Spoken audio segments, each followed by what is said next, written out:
Hey guys, thought what I'd do is take you through my Jackson Kayak setup.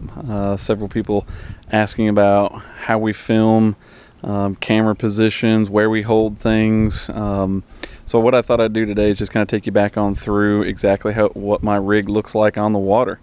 So let's just get on down to it. Most of you guys know what the Jackson Cuda is and how it's rigged stock. If you don't, just go to JacksonKayaks.com and you can definitely check out some stock setups there. Great kayak straight from the get-go, ready to fish. Do you need to add anything else? No. Will you want to? Of course, everyone does. So let's get into what it is that I've done. From the front here, everything is pretty much stock on this side. And you can see, so we go on down, how I hold stuff. Right there you can actually see, there's how I organize my soft plastics. On each side I've got a bag just like that. And that comes on out of there. I've got it leashed so that if I drop it, I won't lose it. Coming on back, you can see my rear camera mount, which is right there. I'm actually filming with the camera that's supposed to go in there, my little GoPro. But there you go, so you can kind of see that's how we hold it. That's on a monopod that I bought from Walmart, little Targus type thing. Did a little modification to that. I can put a link in the description below so you guys can see where to go to learn how to do that. I think it's Palmetto Kayaks, but I'll get you a link for it. Anyway, here is my crate setup. This is typically what I do with my crate. You can see, I've got my normal plastic holders, that sort of thing. But what I did is Jackson actually set this little section up here to, oh, there's my dog, like hold, these little plano boxes, right? So you strap this thing on down and do right on there. Mine are too large. But what I did is I actually added that eye bolt to my crate, so that'll hold that on there. It actually does secure it down pretty well. And if you look down here, you can see I've actually mounted some 2x4s to the bottom of my crate just to bump it up above this little step right here. So kind of like that little area where they were trying to capture in that that tackle box. So I bumped it up, and let me show you why. Okay, so from over here you can see I added that I think that's the Yak Attack 3-rod holder for your crate. I actually found like an opened one at Academy Sports, so they gave me a great deal on it. I had to kind of add, just all I had to do is add my own hardware, which was I was probably going to end up having to do anyway. But anyway, long story short, if I mounted it on there, it hit these, and I don't like my rods being back here. I'm kind of a big guy. I'm not all that flexible, and it's pretty difficult for me to reach rods when they're back here. So if this thing was turned 90 degrees and my rods were back here, they're pretty difficult for me to reach. Even this spot sometimes can be pretty difficult to reach. I don't normally carry this many rods with me. I normally only carry about probably 3, maybe 4 rods with me. I typically know where I'm going, what I'll need, so I won't carry too many. But it does, I just kind of set it up like this, just kind of give you an idea of how many things, or how many rods you could carry with you. You can actually see I still have another rod position down here, and then I've got another that I could hold there. So I could hold actually 8 rods with the way that I currently run. But anyway, back to the crate. So I spaced this up. I just kind of screwed these to the bottom. I think from the other side, I used some washers on the screws, and I screwed them on down. You may even be able to see, you might be able to see that screw down there. So that's just a drywall screw with a big flat washer on it. Screwed it right down into the plywood, and that spaced it up. And then on this side, you can see, here's that other tackle box strap, and I just looped it right over the top right here. So that's why it's really in there pretty daggum secure, which is nice. So backing up, you can see I've got my my stakeout pole, which is just a PVC pipe. I drilled some holes in mine. I used to get a bunch of mud that'd collect into it, and the thing would weigh a ton. drilled these holes, and it really does seem to help. Every now and then, you know, I do get some stuck up in there, but I found that actually when I pull it up, if I just kind of shake it back and forth, these holes really help to kind of flush the mud out of there, and get it, you know, cleared out again.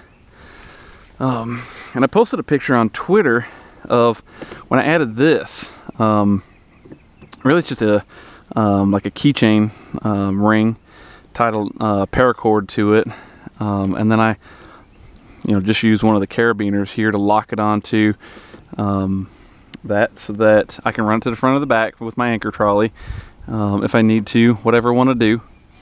I do like it sitting out away from, my boat can move a little bit. You know, sometimes it is convenient if you want to run it back, run your stakeout pole back through, you know, your ring, you can do that still. You know, most of the stuff I fish is pretty skinny water.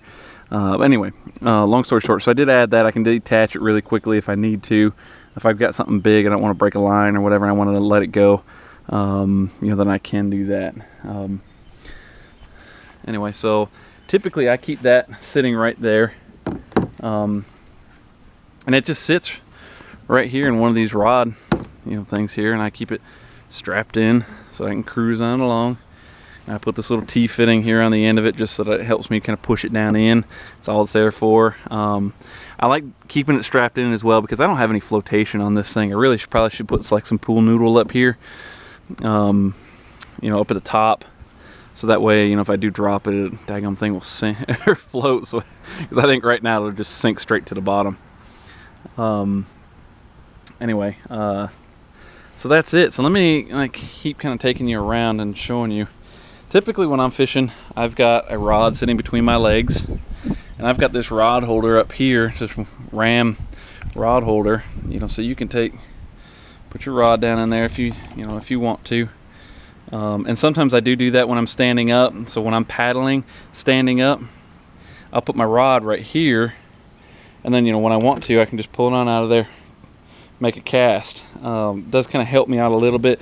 It doesn't stop me from having to bend over because I do still have to lay my rod down. I typically put it right here. It just lays on across. It does kind of help me out, at least with that part of it, which is nice. Everything that I've mounted, hard mounted, I did mount to this. I think they're like $60 or something, $30 something. I can't remember what the price of these things is, but I liked that. I mean, if I messed it up, I could definitely just replace it. And I like the sound of that. I mean, I'm not a big fan of just drilling holes all over, you know, your kayak, especially, you know, thinking that you could make a mistake. And anyway, so I decided to mount everything right here. And so what I've got up front is, you know, my rod holder. I explained that earlier. I've got my depth finder right here, okay, and that typically sits forward just like that for me. But, you know, I'm a huge fan of these ram mounts. Let me see if I can do this here. You know, you loosen that thing up, and I mean, you can really just kind of go anywhere you want to go with the daggum thing, you know, and then a simple turn and it's locked back down again. I typically will run my GoPros through my GoPro app on my phone. You know, so I keep my phone right here with me, you know, and I typically kind of run it just like that. You know, depending on the sun, how the sun's hitting it, you know, sometimes I gotta, you know, tip it up or, you know, or whatever. Love that little ram phone holder though. I mean, all you gotta do is just kind of squeeze these little things and it'll let right go of it. I do also keep my phone in like a little bag I found at Academy. It was like $9 or something like that. It's like this blue bag. If you guys want to know about it, let me know. I'll post a picture of it or something like that on the blog. You guys can check it out. It was like $9. I just slipped my phone down into it. It still lets me, you know, run it. It comes like a little lanyard. It supposedly floats. I haven't actually ever tested it out. I probably should do that. But I run that lanyard down around through here and just kind of zip it down so that if it does fall off or the kayak tips over, it's probably going to stay on here for the most part. All right, so keep going forward. This is where I do my forward mount GoPro. You guys I haven't actually even told anybody this out on the blog yet, but I am running 2 GoPros on here now. This front one, this is that white one that we did our big write-up on. So that's here.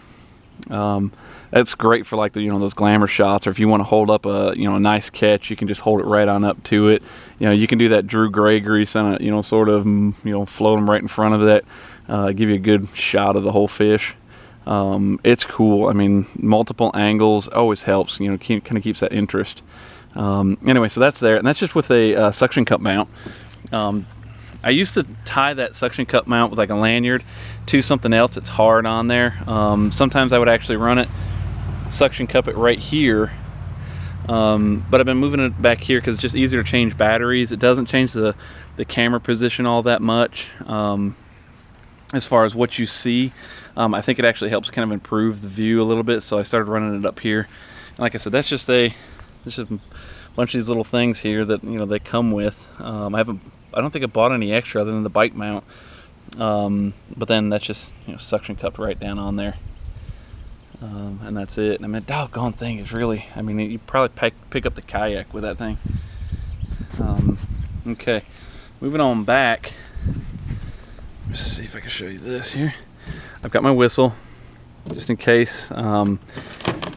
Everybody's normally trying to figure out a place to put these daggum things. Check that out. It just fits right up. When I'm in a high seated position, this thing fits right up in there. There's like a little channel that it'll run in and just sit back in there. I got a little float attached to it, so if I do lose it, it floats. I have tested that. Anyway, so that's that. Jackson actually tells you, I guess when you're setting this thing up, that this strap should run through here and then up, so that you can kind of like undo it, and I don't do that. Typically I've got a pair of pliers in there, maybe some snacks or something like that for me right there. I got my water down over here, and what I use this little thing for, as you can see, I need to probably put some silent traction right there as well, because these things do bang against some of this stuff. But these are my straps for, you got it, there's my soft plastic organizers. All right, so and I mean, this one's just kind of bare bones, so I'll take you through the other one. I've only just recently added that one. But anyway, so keep on moving back. I almost always ride high position. It's just the most comfortable for me. I've just gotten used to it. It's not a big deal. Some guys find it tough to run, I guess, keep from tipping over. I mean, I don't know if I've just got balance or what. I'm 6'3", 225, and I don't have any problems sitting in that position, in fact, or standing up. I fish a lot of skinny water, so yeah, you see I've got actually a pretty cheesy little Bass Pro PFD here that I had from back when I had my bass boat, and I just kind of throw the thing on the back. Didn't even think about it, but it added some padding, which was kind of nice. And not that the seat really needs it. I mean, we've all heard about these seats. They're great, super comfortable, sitting them all day long, no problem. But I mean, hey, sometimes just a little extra comfort. You didn't even know that you needed it or wanted it, and it's a pretty good little setup. But anyway, I keep that right there so I can just kind of jerk that off of there if I want to. I do keep my net right here behind me so I can reach around and grab it. I typically end up grabbing like right here, and I can pull that on out either hand, so depending on what side the fish is on, I'll typically use my away hand or something like that, or my close hand or something like that. I don't know, whatever hand that I feel comfortable with. I'll reach back there, I'll grab a hold of that thing and net them if I need to. So let me take you back on through over here. Oh, here's some of you guys. I know I did a write-up on it, but that's actually where my transducer goes down in there. So you can kind of see how that works. You can see the cords going down into my thing. Let me show you guys that thing.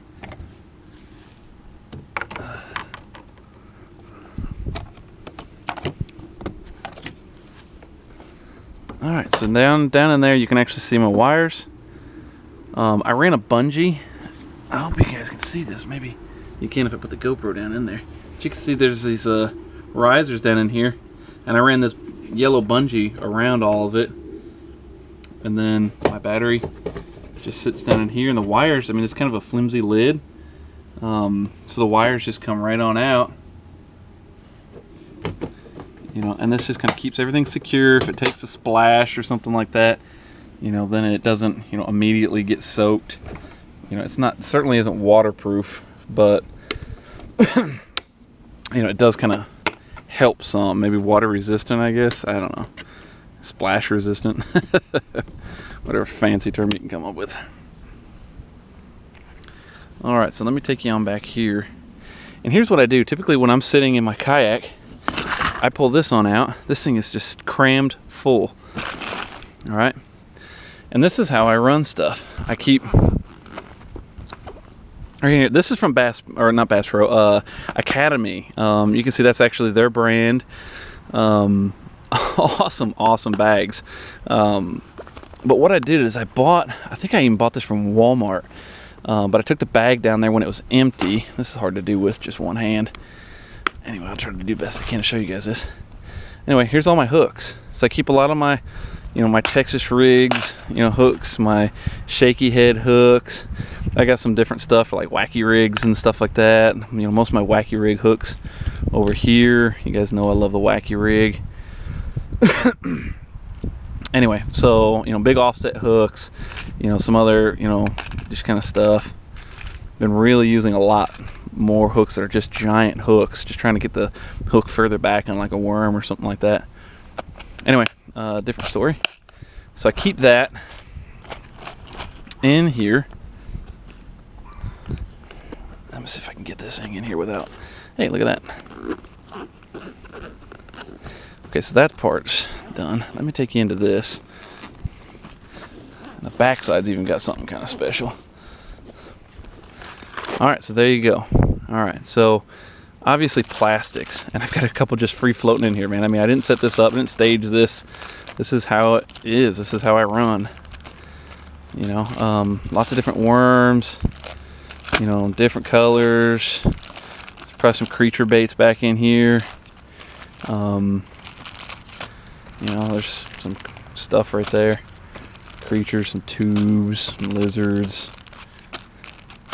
Anyway, nice and cool. Here's, you know, if you want to peg your little bullet weights or whatever, check those things out. Those from Bass Pro. Those are awesome, man. All you do is just run your line through that, and then pull this off onto your line, and it will peg your weight for you if you want it. I got some extra hooks right up in here. Those are some swim head hooks. Some bullet weights, some drop shot weights. I'm sorry, some more drop shot weights. I actually don't do a lot of drop shots, which is kind of funny. I've got all that with me, but I do. Let me see if I can zip this up, and I'll show you the last side.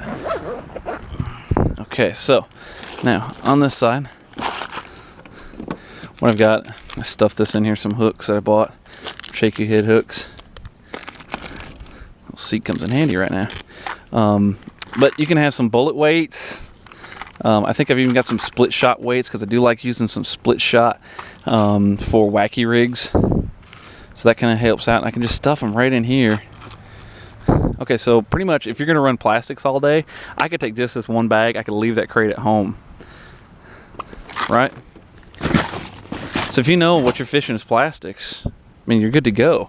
You can slide that thing in there. Let me pull that back out real quick. Typically I'm a lot quieter, you know, when I'm doing this, but I'm just kind of trying to be quick. But I did put some silent traction down in here. You guys can see that. So when I do put something down in there, whether it be a smaller plano box or, you know, even these bags, you know, if I'm doing it quiet, you know, then I can, you know, just kind of slip some of that stuff down in there and just be a little more stealth. Anyway, so I've got that on both sides. And you can see, you know, typically I got a rod strung up right there. I go small water fishing, man. Small water. It's, you know, a lot of low hanging branches, a lot of stuff where I kind of punch through.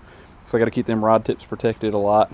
So I end up, you know, a lot of times having to pull these rods from back there, lay them down, stuff them up in there. Man, that Jackson really comes in handy. That rod protector really comes in handy for that. Anyway, so that's it. I'll take you on just kind of one more spin around.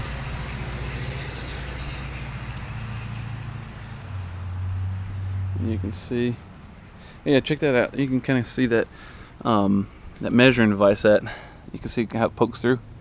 That's why it kind of works that good anyway. Just having that thing back a little bit further, that crate, because that just slides right back on in there. So really nice, convenient. Doesn't get in my way. I was really kind of surprised that it didn't get in the way of my legs. But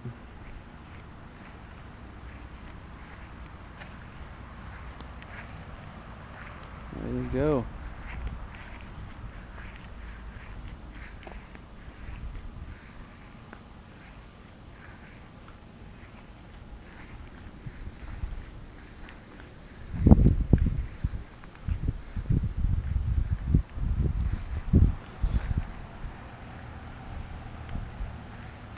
All right, guys.